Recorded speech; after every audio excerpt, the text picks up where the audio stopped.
Good afternoon, everybody, and welcome to another edition of Real Talks. I'm your host, David Steele. Um, so this is the spoilercast for the film that just came out this week. I actually had a chance to go see it on Wednesday, so I got a little early homework done. And so anybody who's unfamiliar with it, it is Transformers: Rise of the Beast. That is the spoilercast. So it is obviously one of the biggest properties that Paramount has. So I want to give everybody a fair warning right now. This is a spoiler cast, and I am going to be talking about everything about this film. The good, the bad, and the indifferent. Please, guys, if you have not seen the film, I wouldn't advise you watching this, only because I don't want to spoil it for you. Go watch it, then come back and watch it on, YouTube, and leave me your thoughts and everything down at the bottom, and I'll definitely get back to you. So yeah, that is the spoiler cast, and that's the spoiler cast here, and so. It came out on Thursday, just as like everything else. So a little backstory about this and about the whole IP in itself. So this actually started right back in the 1980s. Okay, so Hasbro was looking for a new line of toys, and at the time there were a lot of different toys coming out. I mean, you had Masters of the Universe, you had G.I. Joe, you had a bunch of other things. And subsequently, they needed something, and they came up with this, which was pretty cool because there had never been, I mean, they're aliens, and they turned into different things. Okay. So, in 2007, of course, everybody knows that Michael Bay actually did the very first film for this.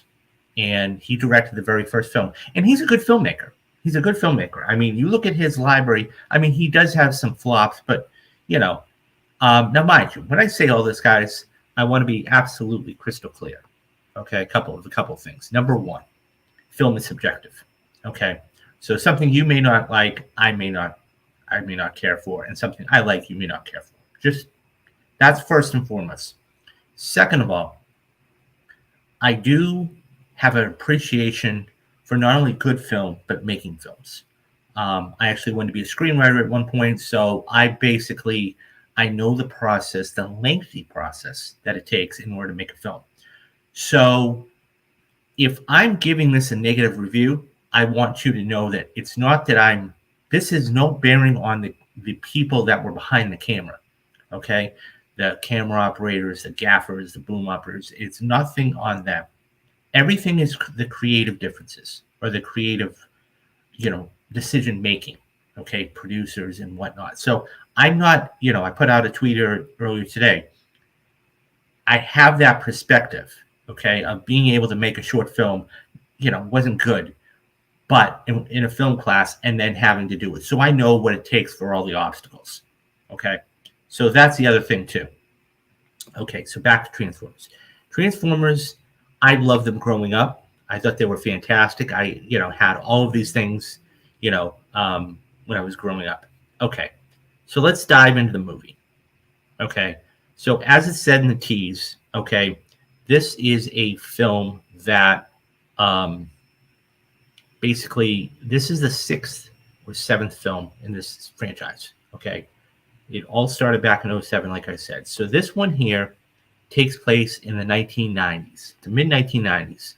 Okay, and so this is supposed to be it's a prequel to the first Transformers, and it is a direct sequel to the film that came out a couple years ago in Bumblebee. Okay, so the film takes place in 1994. Okay, and the stars of the film, okay, are Anthony Ramos and Dominique Fishback, and they're good actors. I mean, they're not, let's say, A-listers, but they are, no. I mean, you may recognize him from the small part that he had in A Star is Born. I love that movie all day. Okay, so he had a small little part in that, and she's been in some other she's been in some other films throughout her career. So they decided to cast these two actors and for this film. So that being said, so this film is set, as I said, the 1990s. And, once again, now, to be fair, okay, I understand that this is a popcorn eating, turn your brain off type of movie. Okay. And that's what I had to do for Fast 10. Okay. So, I was asked the other day, well, which is better, Fast? Because I'll be honest, my first, let me get my thoughts about the movie first, and then I'll get into that. First and foremost, I thought this movie was terrible. All the way around. Okay. I put out a tweet, I think, late last week, or earlier this week. I think it was right after I finished watching the film. So my initial thoughts walking out of the theater, okay? Number one, there was no plot to it, okay? The plot was to save the world. We've seen this plenty of times before, and there's nothing wrong with that, okay? That's number one. Number two, there were no stakes, okay? There is a scene where Bumblebee in the first act, okay? So we see, this key, and that's what this is. It's a transwarp key that came from a different planet and landed on Earth. And Dominique Fishback's character she works in this museum, and she was trying to figure out what it is. And so we had this snarky boss type said, I'm going, basically trying to say, oh yeah, I know what it is. I mean, even in the beginning of the film, when the police said there was a robbery, okay, she comes in and the boss gets her to authenticate everything that was real and not. Okay. So later on, she basically says, this is from such and such. So she examines the piece and finds out that it's not from where it was. And she tells her, and she just brushes her off. So she comes back, or she stays late, and she goes in and examines it. And so from that point, so we are introduced, in the very beginning, we're introduced to Anthony Ramos' character, Noah. Okay, Noah is his name, and he has a little brother. Okay, and the brother, this is his brother. Okay, and so in order to really make it heartwarming and touching, they have him have sickle cell disease. Now that's a serious disease. I'm not making light of that at all. Okay, it's 1994. So he comes in. He's playing his Game Boy, his little gray Game Boy. Okay, I used to have one of these back in the day. I loved playing it. So there was a whole thing of him trying to beat this Mario game. Okay, he says, I can't beat the final boss type of thing. Okay. So he's really having a problem, okay, and he's not doing that well. So he goes back to the hospital. Noah takes first of all, he's going into a job interview that gets canceled, unbeknownst to him. Okay, so he goes to talk to the guy, and he basically says, I can't have somebody because I'm reliable, this, and this. So at that point, he's like, fine. So he gets his brother, and they go to the hospital. And so they're behind in their payments, of course. And, basically the nurse says, I can't have him coming in when they're 3 months behind. So this is where the character starts. Okay. I didn't feel anything. There was no stakes or emotion for me with him, with Noah, or his brother. And that's not to say that I'm a cold-hearted person. I'm just saying that I didn't feel anything. Okay? That being said, he has his buddy that he says, look, you can go boost a couple cars and make some money. Okay? And he goes and he goes to this fancy place and he gets in. And so when we meet the first Transformer, okay, Mirage, okay, who I liked. I mean, I got to be honest. He was a Porsche and everything else, and there was some comedic beats to it. Okay, I did not I did not laugh one time in this movie, not one time. Okay, so the car goes and starts driving off by himself. Okay, and he evades the police after a few minutes, which is fine. I mean, it's your normal police chase. And then at that point, what ends up happening is he goes to this garage. So he goes to this garage, and Optimus Prime, of course, being the leader of the Autobots, um, basically says, "Look, all the Transformers, come to this location. We can find a way home." So they all meet together. Okay, so it's now they're all together. You've got Bumblebee, you've got Mirage, you've got all of the other Optimus Prime, you have all of the other ones. Okay, and those are the three main ones in this. At that point, Prime is upset because he brought a human into there. Okay, to say they can't be with one of us. Now, mind you, guys, if we go back to one of the first installments of the Transformers with Shia LaBeouf, okay, they had humans, that were actually, as the franchise went along, they were actually working with the humans. So once again, we have somebody that, we're taking a step backwards. Is like, why are there humans? Why are you doing this? So Mirage makes I won't say bribe, but he basically says, look, if you go in and get this artifact for us so we can go home, I'll let you sell me to make a lot of money to help your brother. Okay. So at that point, they don't like the plan. So he goes and he breaks into the museum, discovers Dominique Fishback's character. Okay. And her name is Elena. Okay. Discovers Elena. And then at that point, there's a tussle, and then there's a big explosion because we see these new machines, okay, that are trying to get this key. Now, I should back up and go all the way back to the beginning. One of the first things that we see in this film, and I actually like the story building, was the story building of the Maximals. That was actually very well done. Okay, we see the Maximals on their planet, and so we see how the different robots are. Okay, I mean, so here are the Maximals. Okay, you have, and I don't even know their names. So you have. Okay, so here are the four Maximals. I don't even know if they have names, to be absolutely honest. But so you have a giant gorilla, for lack of a better word. Okay. You have a rhino. Okay. A cheetah, and this bird, this condor, if you will. And that was so those are the four Maximals. So they all get on. The key goes to Earth. So they then go to Earth, okay, and try to protect the key. Now, we don't see them again for another 20 or 30 minutes.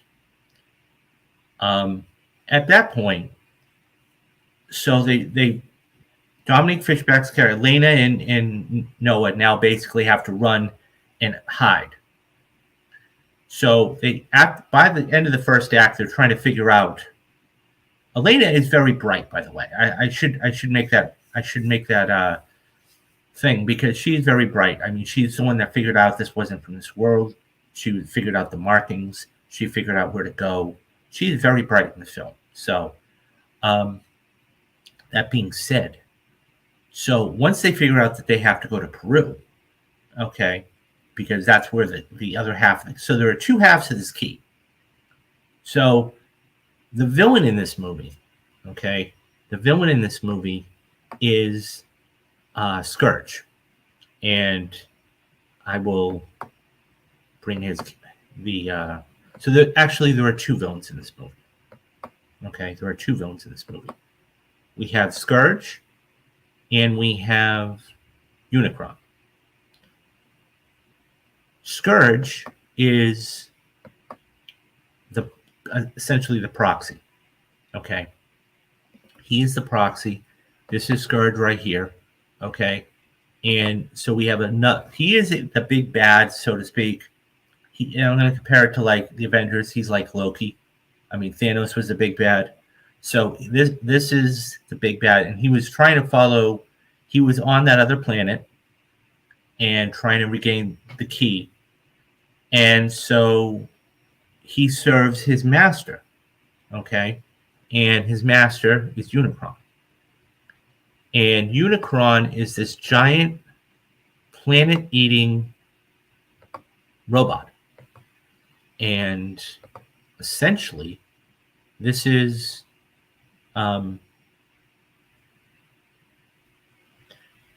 so I thought I had it here. So he's this big giant eating robot.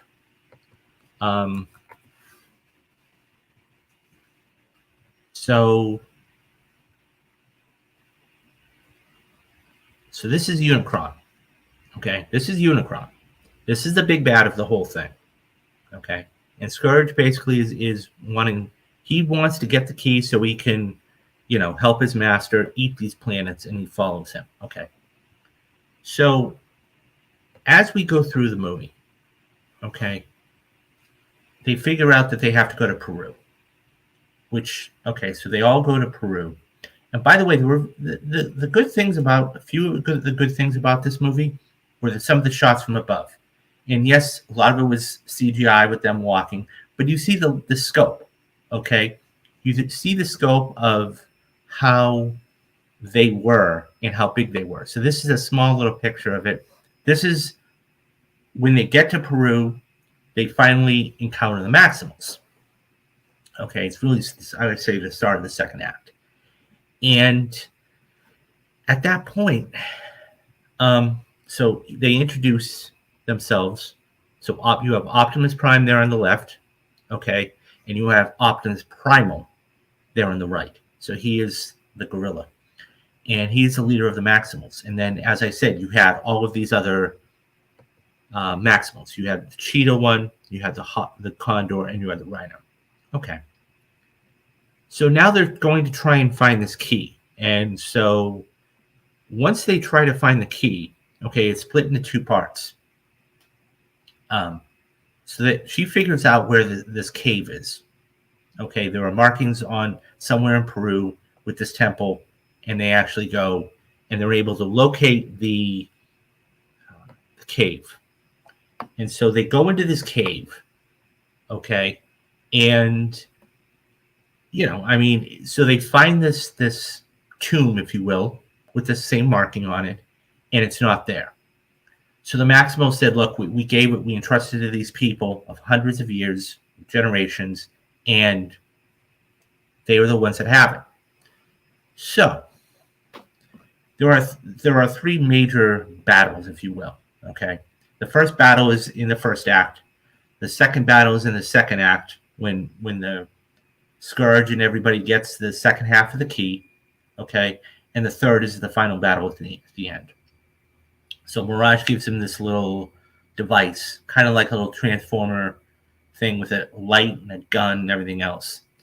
So at that point, they find it, so they go and find the other half. Scourge and everybody come, and he gets the second half. And then it's one of those things where they, just like in any other end of the world scenario, they start to, do their thing, place what they want where, and everything else. And then we go into the third act. So one of the in the second battle, Scourge hits this condor, okay, with something on the wing. And we see, one of the Dominic Elena say, are you okay? And she's like, I'll be fine. So we see her start to turn and be bad, and that's when the gorilla Primal just basically breaks her neck, which, by the way, is pretty brutal. Okay, I'm not going to lie. And so that was a death in itself, whatever it takes type of thing to protect it. Now, the other thing, too, is, okay, and I got to say this, Bumblebee, because this is a spoiler cast, I'm going to spill everything. Bumblebee actually gets killed in the first act. And this is why I said there were no stakes. Bumblebee actually gets killed in the first act. Pretty brutally, too, I might add. So Scourge actually, there's the battle. Okay, so that's Bumblebee in the yellow. Okay, so that's Mirage there over there on the right. Optimus in the middle, your Maxwell Primal, the Rhino, and then the Condor. So, as I said, Scourge basically kills Bumblebee in the first act. And it's pretty brutal how he dies. Okay, so he's going to go jump and like Superman punch him, and then Scourge just puts a big spear-like thing through him. And he pulls out his spark plug. And this is, by the way, this is one of the reasons why I said there was no stakes. So at that point, it was... so they obviously Prime is down, says no, please, so B is gone. B is gone for the rest of the first act, pretty much the rest of the movie. So they take him in Peru. They say, okay, well, what ends up happening is that they said, well, can he be repaired? And they said, no, not really, because of the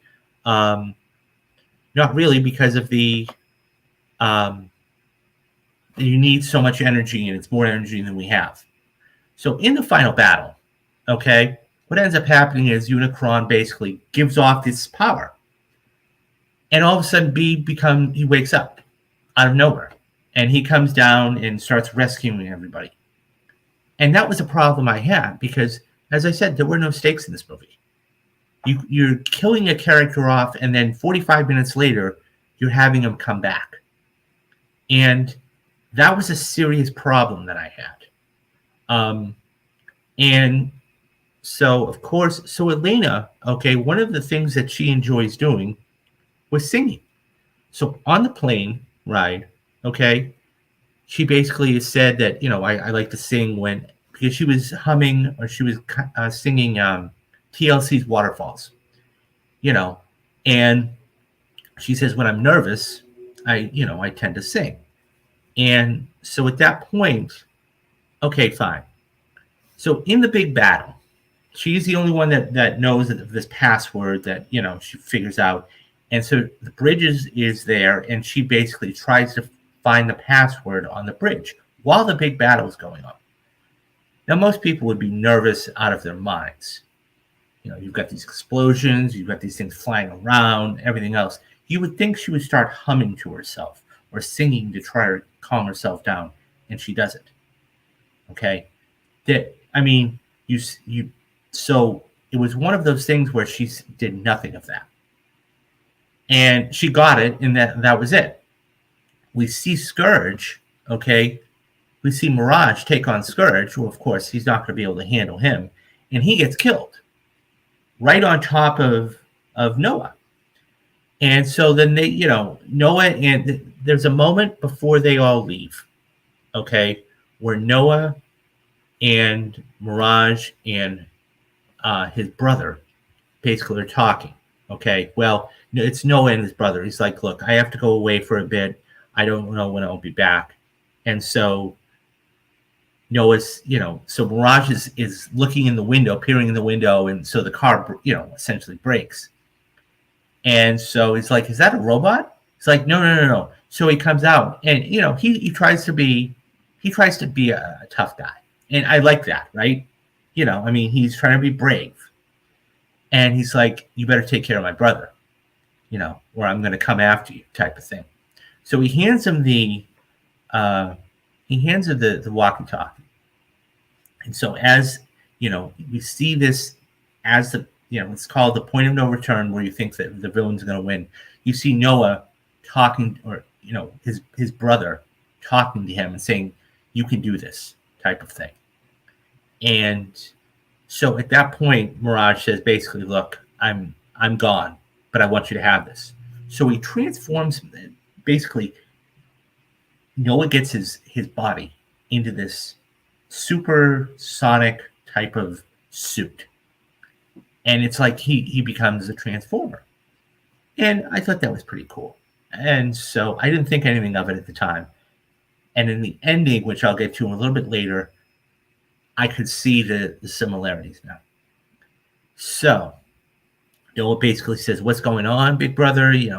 There's a huge cloud here. You can do this." He says, "Look, there's some things going on. I'm not going to make it." He's like, "You can do it." So he gets a suit, and basically at that point he tries to fight Scourge. So Prime comes in and helps him out. Meanwhile, Dominic Fishback's character, Elena, is trying to figure out the code for this. So he figures out the code, but then the whole thing gets destroyed.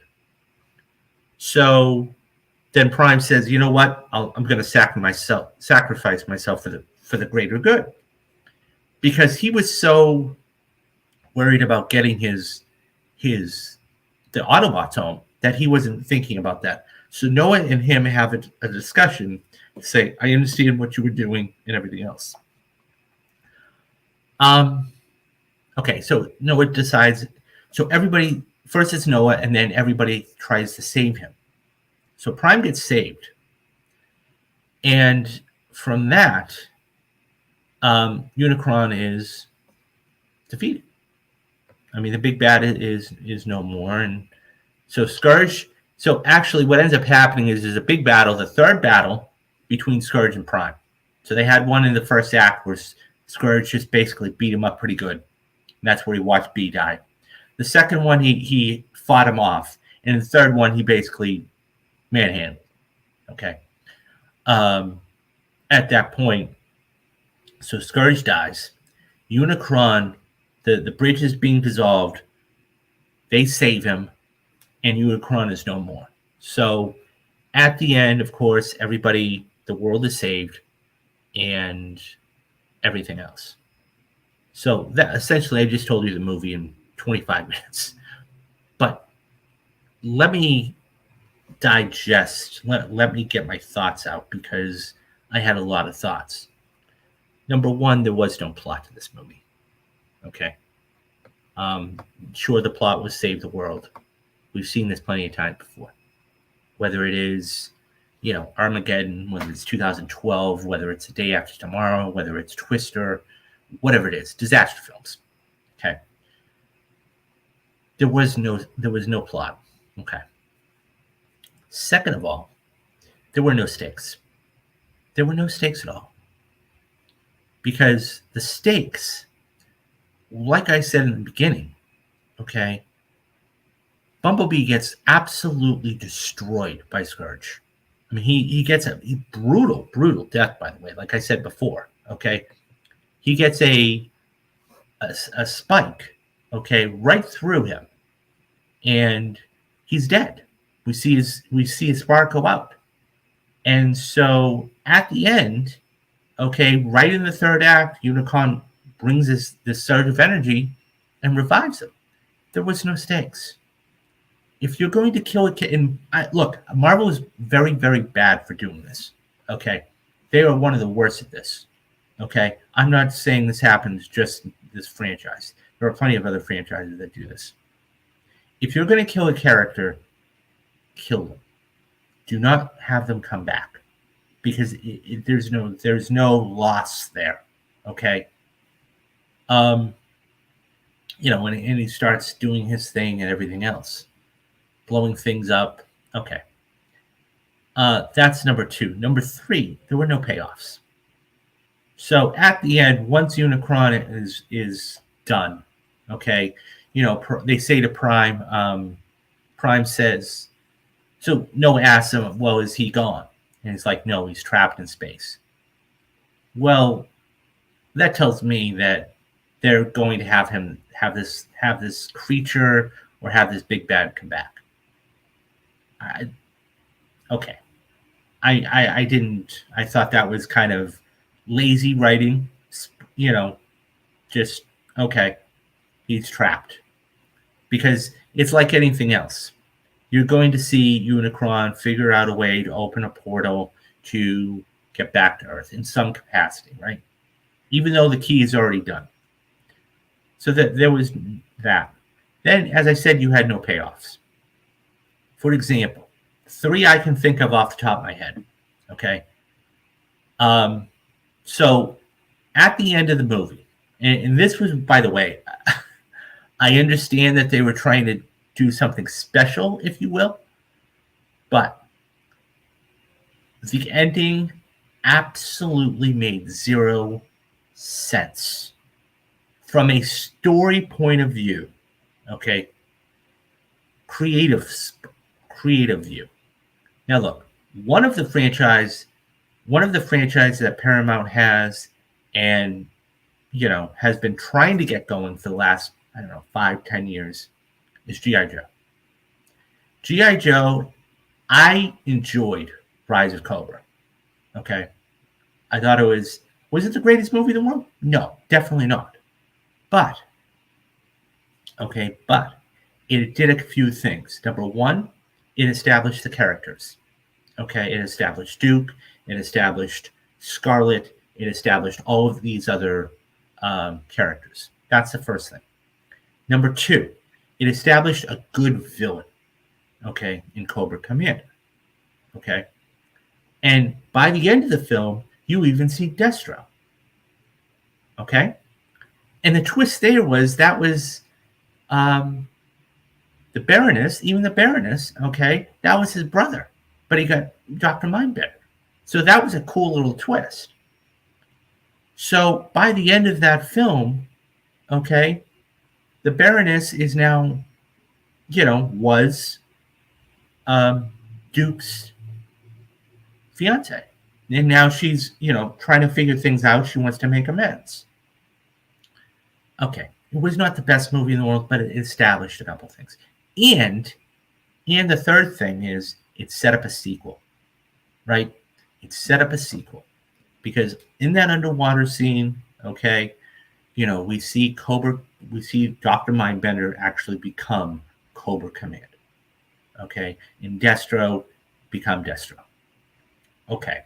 So now we have a setup for a new big villain.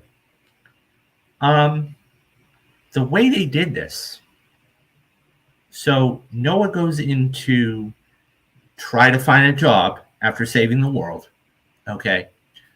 And, he goes into this ship, what looks like to be a shipping dock or whatever, and he goes up to the security guard and says, "Hi, I'm Noah, so-and-so," and he sees Elena on 60 Minutes.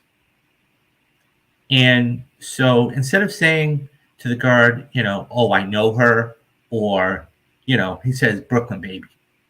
And it's like, my question is, how did she get on 60 Minutes? All of a sudden, right? I mean, it's not like once the world has been saved, once they're on the plane coming back, we see nothing. We see nothing of her. Okay? I mean, at least have them, have her go back to the museum or have her take her boss's job or something. But it was just, there was nothing after that. All of a sudden, she just shows up in 60 Minutes out of nowhere. And I'm like, okay. But at least say like, "Oh, I know her," or "She and I are good friends," or "That's my friend," something. Okay. So then, he says, "Okay, well, he'll see you now." And then at the end, so he goes in, Noah's okay. So he basically goes in and says, "So we have this guy. I don't have his picture in front of me, okay?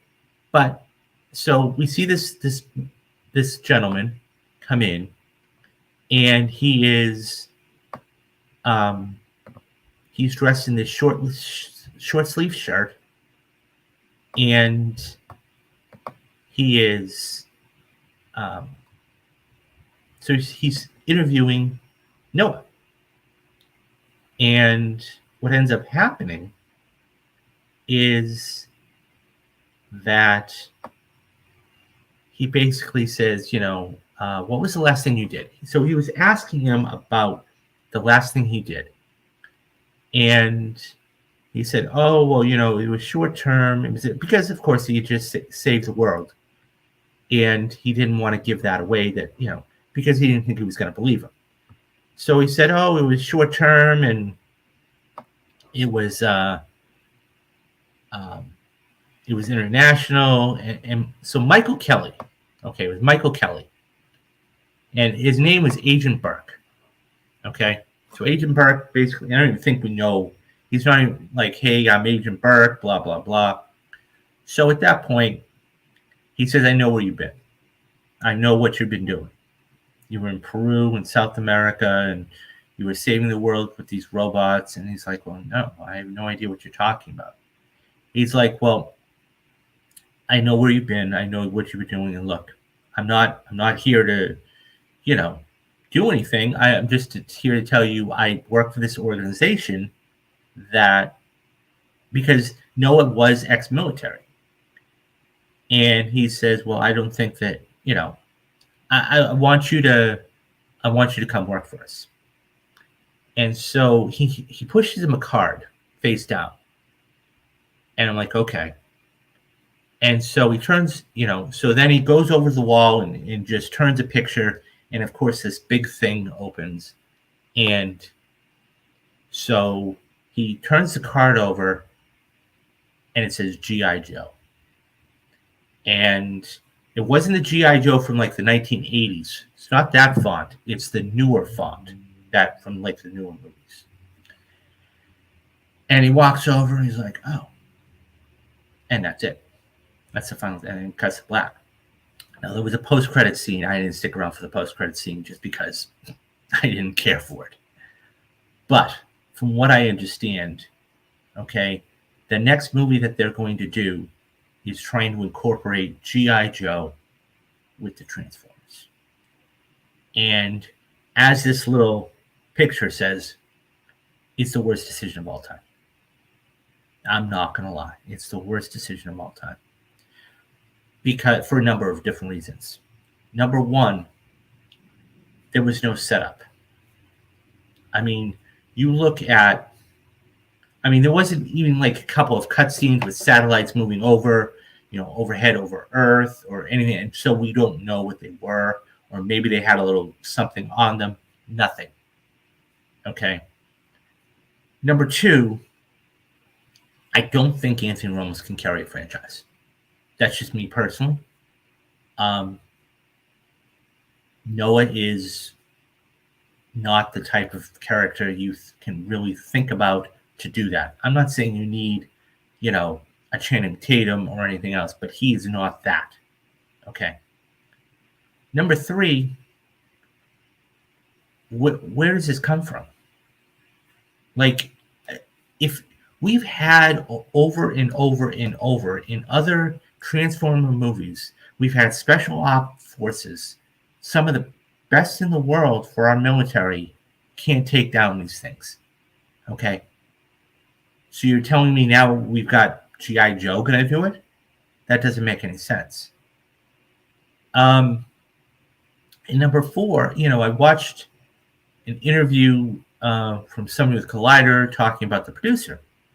And he says, well, it's kind of hard to introduce all of these different characters and this. And I'm thinking to myself, no, it's not. No, it's not. There were a couple of things I took away from the interview. Number one, the producer had already basically said, low key, that Steven is coming back. Steven Capello is coming back. Now, he is the one who directed Creed 2, which was okay.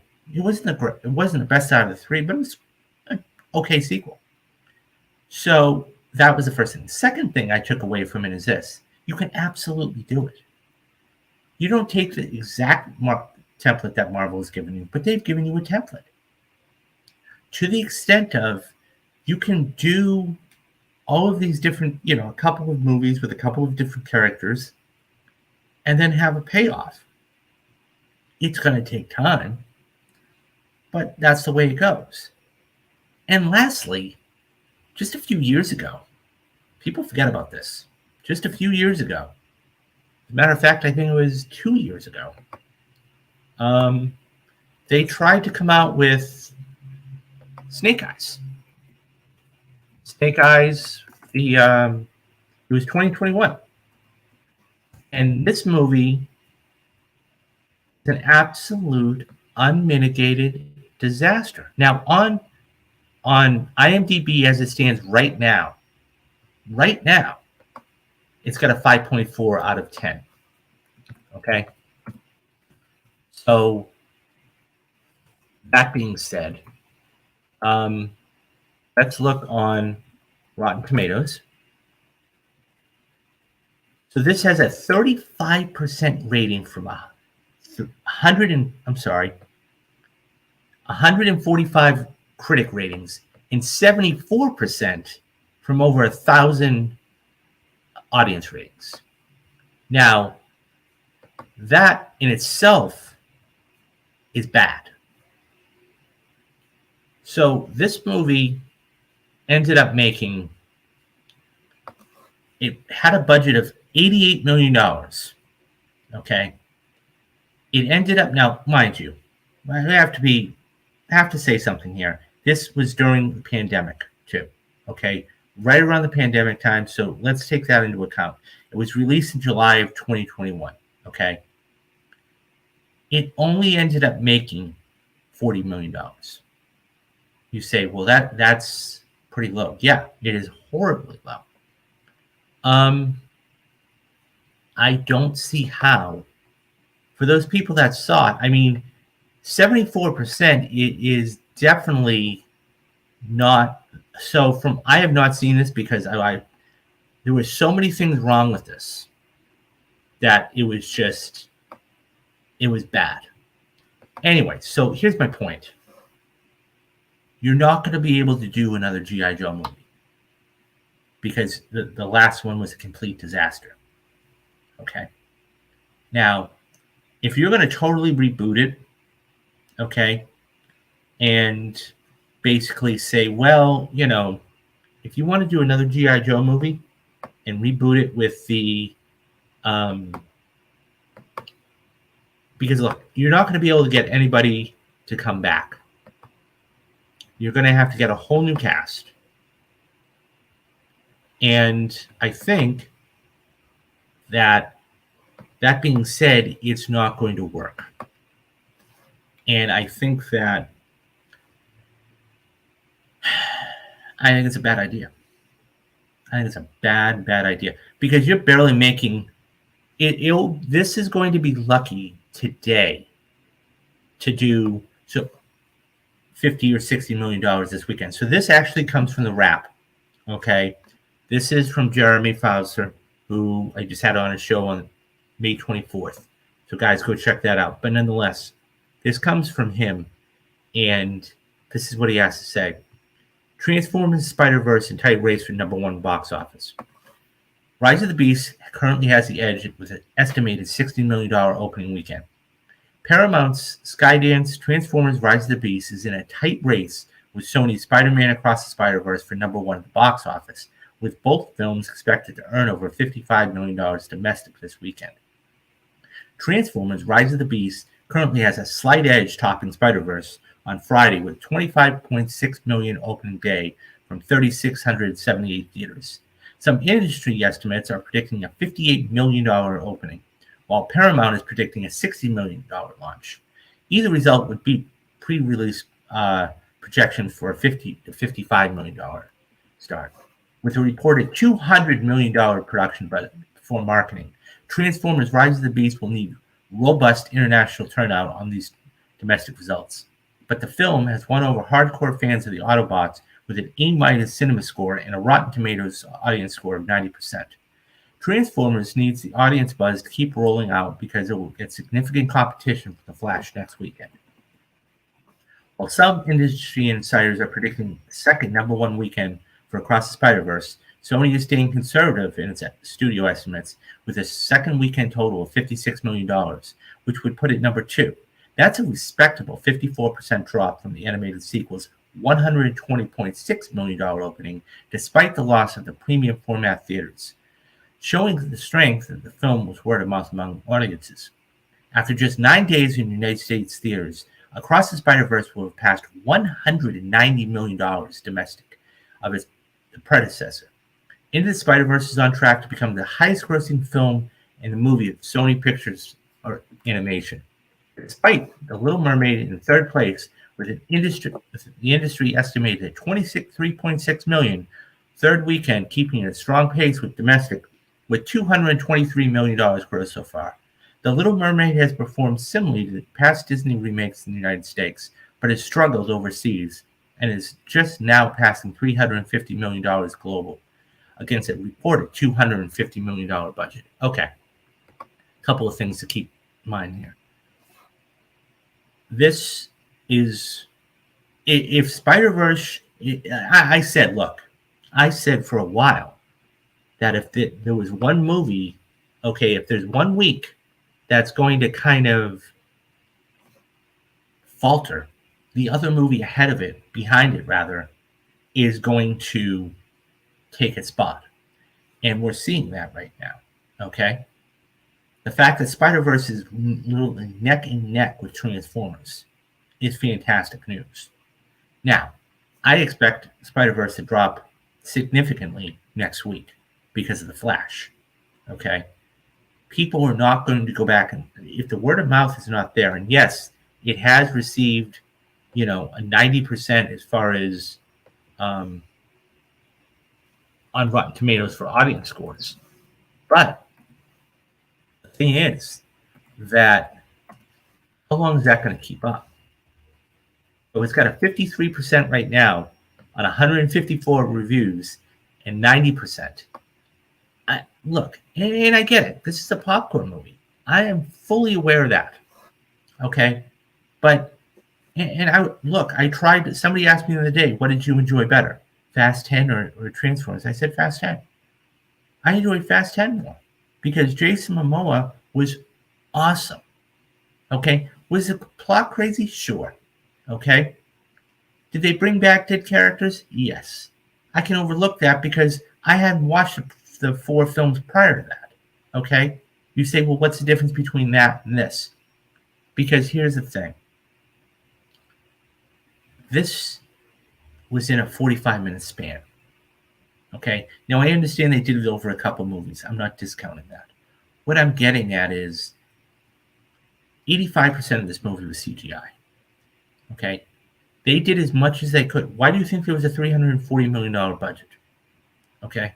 Oh, I'm not saying they did everything practically. They did as much as they could. But this just didn't work for me. And the ending is so ludicrous. It's like they said, okay, what can we do to get a rise out of the crowd? I didn't like it at all. And I mean, this is, Michael Bay may have well just directed this movie. I hate to say it. It didn't work at all for me. And I think that when you try and insert something like a crossover, okay, to where it's like, we're going to do this. How? You've got to set this up. I mean, whatever the next film is, whether it's a G.I. Joe film or whether it's a Transformers film, it's not going to work.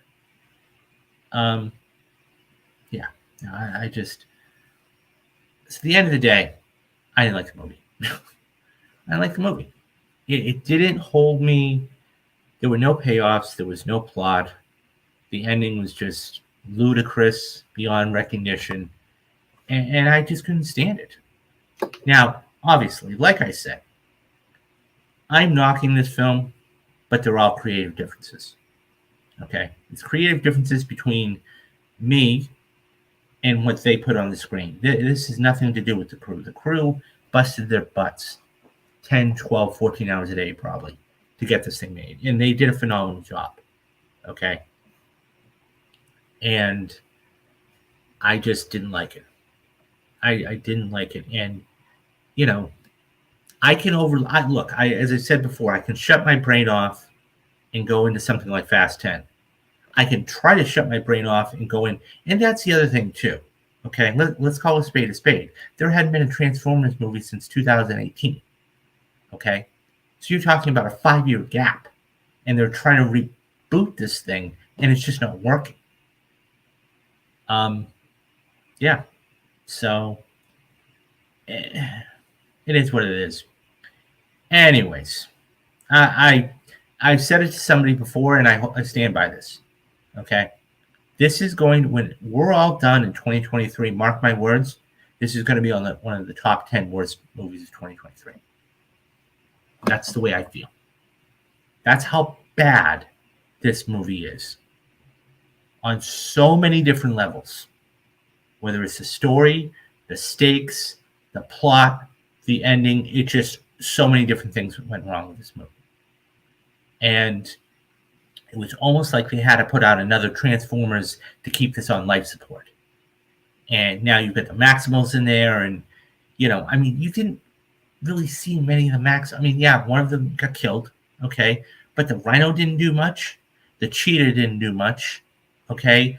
Optimus Primal was there. I mean, he was their leader, and but So, anyways, sorry guys, I didn't like it. So that is my spoiler cast of review of Transformers: Rise of the Beast. It didn't work for me on all these different levels, and I hope, for Paramount's sake, that it's successful. Let me say one other thing too. I am never of the idea to have a movie fail. I never want that. Two things I will do. Number one, I never want to see a movie fail. And number two, okay, I never want, knowing how to make a short and everything else, all the things. I never want, I have all the respect and admiration for the crew. Okay. So when I talk about this, like I said at the top of the show, I'm not saying it's their fault because they had very little. They're doing their job. I blame the creatives for this. Okay. And Anthony and Dominic did the very best they could for what they had. I said this too. Okay. You can have the greatest movie in the world, okay, the greatest story in the world, and worst actors, and they will do the very best they can. It will be a mediocre movie. However, you can have the worst story in the world and the greatest actors, and it will be a subpar movie. And that's what it comes down to, because it's all about story, hands down. Anyways, okay, so guys, that is my review of Transformers: Rise of the Beast. It's the spoiler cast for this. If you haven't seen it, go see it. Come back and watch this. I'm curious to get all your thoughts and comments. Leave them in the description box below. Couple of things. Number one, the Mission Impossible rewatch series will be continuing very shortly. I'm going to sit down and probably watch Mission Impossible 3 tonight and record that for you guys this week at some point. So by July 12th, a little less than a month, okay, I will have watched all of the Mission Impossible movies, and the videos will be out for you guys. That is number one. Number two, I just put up another couple podcasts. This May is now finished. Yay! So I put up May 28th and May 30th for you guys. So those, go back, and if you cannot watch this show, go back, listen to it. It's just a show in audio form. Okay. You can find it on wherever you get your favorite podcasts, iHeartRadio, Spotify, or Apple Podcasts. Just search for that picture or David Steele. It'll come up for Real Talks.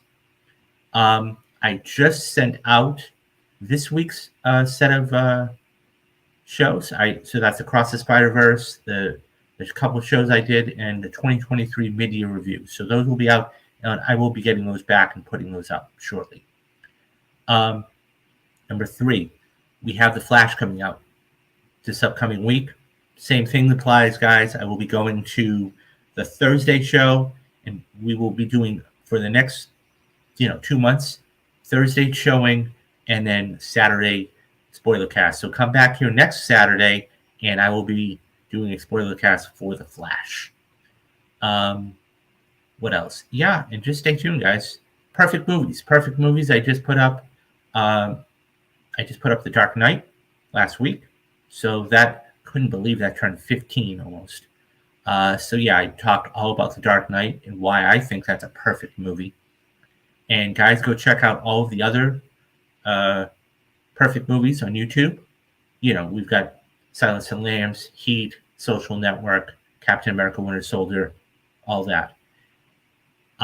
Last thing, if you'd like to support me, which would be fantastic, there's a couple ways you can do it. Number one, you can either come in here and drop a super chat, which would be most appreciative. Number two, you can head on over to the store. We got Father's Day coming up. It's right around the corner. Okay. There's mugs, there's t-shirts, there's hoodies, there's a bunch of stuff. So yeah, so there's that.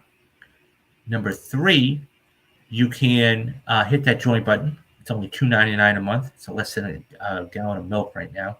I'm trying to make it as very, very cheap, so be financially frugal for everybody. Or lastly, you can head on over to my Patreon. I'm going to be putting up 2 new videos this month. Okay, $5 and $10 are the levels. As I said, very cheap. $5 is going to get you Mob Mondays. Right now, The Departed is up there. I just did that with Brad Rochefort a few months ago. Number two, $10 a month gets you Rewatch Wednesdays and Mob Mondays. I did Steve Jobs. So for this month, I'm going to be doing Training Day, and I'm going to be doing another mob movie. I think Casino will probably be the film I do for that. And then, so that's another way you can support me. Guys, if all I ask, even if you pop in here for a couple minutes, make sure you hit that like and subscribe button. I'm looking to get this out to everybody.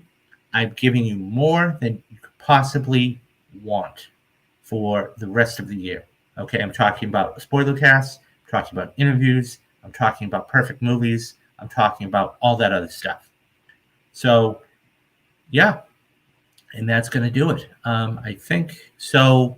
Come back here on Monday, and we're going to be talking all about what's going on in Hollywood. We're going to be talking about the box office and all that good stuff. So basically, that's it. Like I said, and do the 3 things that you need to do, guys. Be safe, be careful, and have a great weekend. I'm David Steele, and you have been watching Real Talks. Bye-bye, guys.